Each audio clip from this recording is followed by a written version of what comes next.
Good morning, Nathan again from Shopasing POS. Yung demo natin ngayon is yung merong ordering device for the waiters or servers. Usually yung process nila, sinusulat nila yung orders sa papel or sa notebook, and then kinukuha nila yung orders from the customer, and then afterwards isi-save nila yung order or ipapunch nila dito sa ordering kiosk. So, usually meron, depende sa laki ng restaurant, pwedeng isa o dalawa yung ordering kiosk. So, isa-save nila sa table, and then eventually pupunta siya dun sa counter and magpiprint yung order slip dito sa kitchen. By the way, pwedeng, sa ngayon na nakasetup ko po isang printer lang, pero pwedeng naka-separate yung printer for the kitchen. So, doon lalabas yung order slip. At the same time, magdi-display yung order dito sa ating kitchen display. By the way, ang nakasetup ko lang ngayon ay tablet lang, but we recommend, of course, ang recommended na size sa kitchen, syempre malaki, no? So pwedeng meron din kaming ganito kalaki na naka-mount siya. So 15 inches din na mountable yon kitchen display. So but for the sake of our demo, tablet lang po muna yung gagamitin ko for the kitchen display. So pakita po natin, no? For example, nag-order siya boneless bangus, silog. Okay, so yan po yung order niya. Save lang po natin yan sa table. Okay, so for example, table number 1. Ayan, so saving siya. Ayan, so nag-print po ang order slip natin, no? And at the same time, nag-display siya sa kitchen display. So for example, may isa pang order, try natin, no? So long silog. Okay, ayan, so may order pa siya, save ticket natin.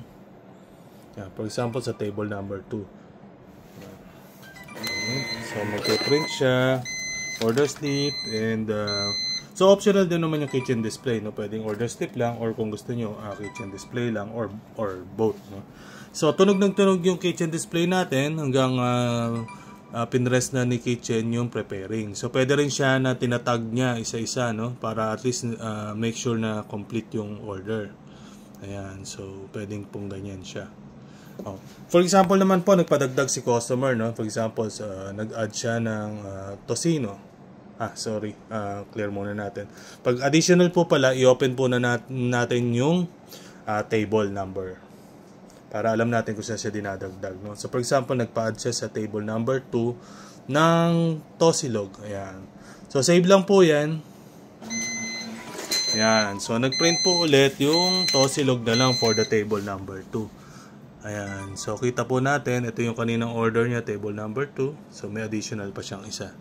So pwede natin po yung itag ulit kung nako-complete na sa kitchen. Ayan. And then of course may confirmation kung complete na yung order. Okay. And then eventually po, of course, pagtapos ng kumain si customer, magbi-bill out na yan, manghingi ng bill. So sa counter po, open lang natin yung ticket. For example, si table number 1.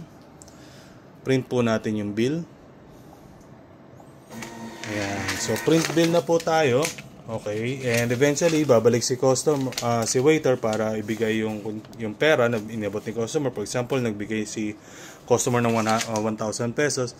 So check out lang po natin yan. Click natin yung 1,000 and then click cash. So mag-open ng cash drawer, magpiprint po ang final receipt po natin. Ayun po. So basically ganun po yung features na meron din po yung ating ano. And by the way, ang POS natin, meron tayong customer display na pwedeng meron mga marketing images po, no? And as well as yung summary ng order nakikita ni customer. Ayan po. So if you have any questions or inquiries about our POS, so my personal number is 0998-886-4031. And yun lang po, and good morning.